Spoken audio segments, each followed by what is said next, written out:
From the year 1991, from the Niagara Falls Review, Angelo Sansano, perfect with 450 5-pin game.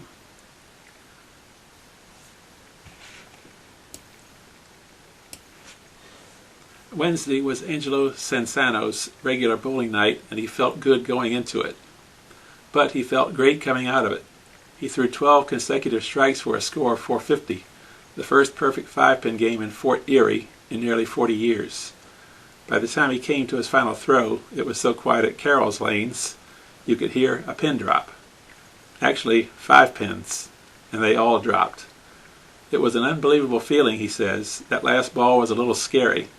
I wobbled up there, and it just managed to be a strike.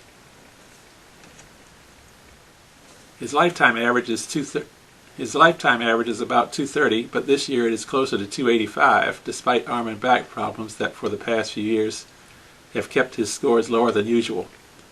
A bowler since the age of 10, his previous best score was 418, a mark he attained 31 years ago at the tender age of 13. I felt good going into it, admits the GNB Batteries employee. I was averaging 272 the last 6 weeks. It felt pretty hot at the start. The last frame where the bowler has the chance for 3 straight strikes was the hardest, he says. Larry Carroll, who owns the bowling alley, agreed. That last shot was a little flush, a little tight, he says. It was one of those iffies, but it was a strike. It was something to see.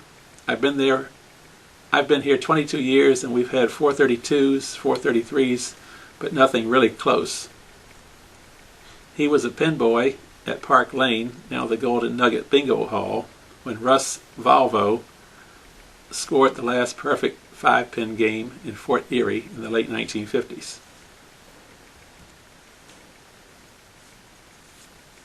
Mr. Carroll presented Mr. Sansano with a $200 prize for the 1 in a million game and also gave him a bowling jacket. He is trying to arrange for a special shirt to be given to him by the firm that supplies the rubber bands that go around the pins. For Mr. Sansano, this has been a good week. He led the league in the high series and high singles, while his team, Greater Canada Color, led in team triples and team singles. Just the usual, he says. I'll probably take my family out to dinner to celebrate.